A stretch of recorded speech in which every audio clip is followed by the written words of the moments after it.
Fafnir murdered his father for gold, threatened his brother for it, abandoned his home for it, then became a dragon just to guard it. And it still was not enough. Years later, he warned the man who killed him, "The gold will destroy you too." Sigurd understood. Then he took it anyway. How does the need to feel safe turn a son into a serpent? Most people want something simple, a safe home, food for winter, and the feeling that next month will be all right. There is no shame in that. Fafnir's story begins when enough keeps moving. Each time you reach it, fear whispers, just a little more. Before the scales, Fafnir lived in the house of Hreidmar with his brothers Otter and Regin. Otter could take the shape of an otter and moved through the river. Regin was a gifted smith. Fafnir was the strongest and guarded their home. They were a strange family, but still a family. Each had a role. Each expected the others to be there tomorrow. Then 3 gods came to the waterfall. Loki saw an otter eating a salmon. He killed it with a stone and boasted that he had taken 2 creatures with 1 blow. But the otter was Otter. The gods carried his body to Hreidmar's house, still treating it like a hunter's prize. Only at the door did they learn they were holding someone's son and brother. Hreidmar and his surviving sons seized the gods. They could not bring Otter back, so Hreidmar named a price for his death. Fill the empty skin with red gold, then cover every hair. When loss cannot be undone, people sometimes reach for a number big enough to make it feel answered. The gods agreed. Refusing would cost them their own lives. To find the gold, Loki returned to the water and captured Andvari, keeper of a great treasure beneath the falls. Loki took every piece. Andvari tried to hide one final ring. Loki took that too. One family had lost a son. Now another man had lost everything he had saved. Pain was being paid for with someone else's pain. Andvari cursed the hoard. Whoever owned it would be destroyed by it. Loki carried it away. Dangerous gold was still gold. They filled Otter's skin and covered it with gold. But Hreidmar found one hair still showing. He demanded more. Odin placed Andvari's last ring over it. One hair, one final ring. Still not enough. Maybe it was greed. Maybe no amount could feel equal to a dead son. The result was the same. While the family counted the payment, Otter disappeared from the room. They stopped speaking about the brother they had lost and began arguing over what his death had bought. Fafnir and Regin asked their father for a share.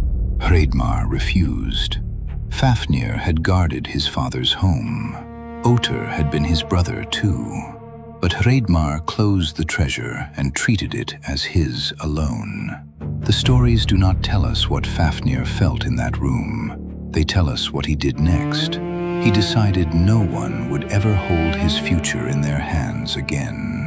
Fafnir killed his father and took the hoard. The curse did not move his arm. Fear gave him an excuse. If I own everything, I will never have to ask again. If I control everything, no one can make me feel powerless. But look at what his safety cost. One brother was dead, his father was dead, and the home he wanted to protect was gone. Then Regin asked Fafnir to divide the gold. It was the same request they had made to their father. Fafnir knew exactly how that refusal had felt. He had one chance to end the pattern. Instead, he gave Regin the same answer, no. Then he threatened to kill him too. Before his skin changed, Fafnir had already become the man who had hurt him. Fafnir took Hreidmar's helm of terror, drove Regin away, and carried the gold to the empty land of Gnita Heath. Now he had everything, but there was no father, no brother he trusted, and no home where he could sleep without fear. Every stranger looked like a thief. Every footstep sounded like danger. He had won the treasure. There was no family left with whom to share the victory. The old stories do not say that a spell suddenly punished an innocent man with scales. They say Fafnir made a lair, turned himself into a serpent, and lay on the gold. Another account says he became the worst of serpents because he grew cruel and would share with no one. The body changed, but the human part happened first. He stopped living with people. He stopped using the treasure. Guarding it became his whole life. That was the shape of his dragon. Imagine his days. Fafnir coiled around riches he never used. The helm of terror drove people away. Venom filled the air around him. He left only to drink, then crawled back to count and listen. Wake, guard, suspect, repeat. He owned enough for 1,000 lives, yet he was no longer living even one. He had built a life no one could take from him. In the end, he had built a life no one could enter. You do not need a dragon's cave to know this feeling. One more year of work, one more promotion, a little more saved. Then I will rest. Then I will call people back. Then I will finally enjoy what I built. Saving is not wrong. Working hard is not wrong. But if the finish line moves every time you reach it, fear is choosing your life for you. Your hoard is not everything you own. It is the thing you are too afraid to leave. Regan never forgot the gold or his brother's threat. He became a master smith and raised the young hero Sigurd. He told him about the dragon, forged the sword Gram, and sent him toward Gnita Heath. To Sigurd, it sounded like a chance to become a hero. To Regan, it was a way to reach the inheritance without facing Fafnir himself. One brother guarded the treasure. The other turned a young man into a weapon. At Gnita Heath, Sigurd found the deep path Fafnir used when he crawled to water. He did not face the dragon head-on. He dug a pit beneath the path and waited with Gram pointing upward. The ground began to shake. Venom passed over the opening. Then the dragon's heart moved above him. A young man waited beneath the final shape of a family fight that no one had stopped. Sigurd drove the sword upward.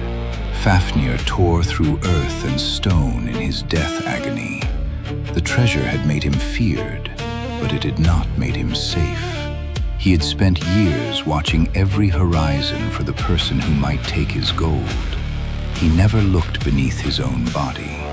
Dying, Fafnir demanded his killer's name. People believed a dying man's curse carried power, so Sigurd hid his identity before answering. Then Fafnir asked who had sent him. Regan. For a moment, the dragon was only a brother hearing the result of a threat he had made years before. Fafnir had driven Regan away. Regan had returned through someone else's sword. Fafnir warned Sigurd that the gold would kill him. He warned him that Regan would betray him too.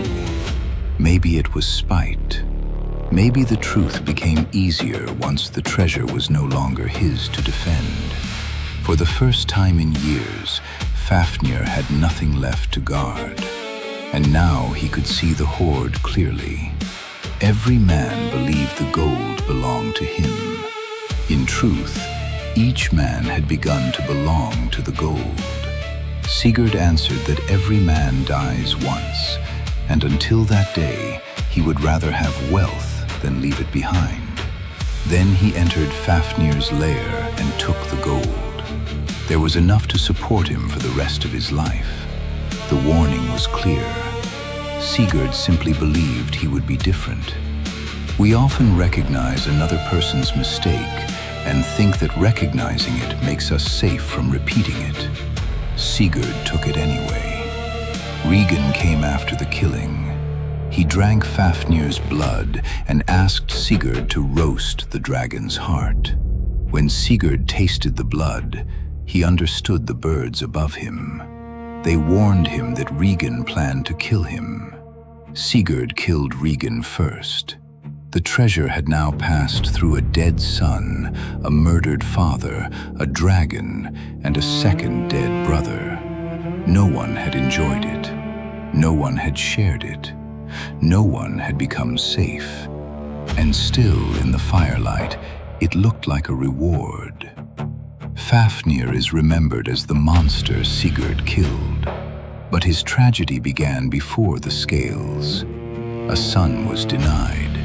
He answered by becoming harder than the father who hurt him.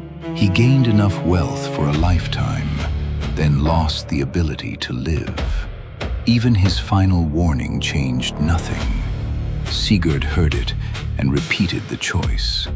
That is why Fafnir still feels human. We fear losing what we have.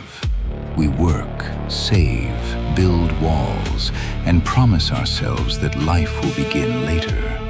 But later can be taken by the very thing meant to protect it. The tragedy begins when fear of tomorrow takes today. How much of your life can you postpone before the life you were protecting is gone? A hoard is only wealth until you can no longer walk away.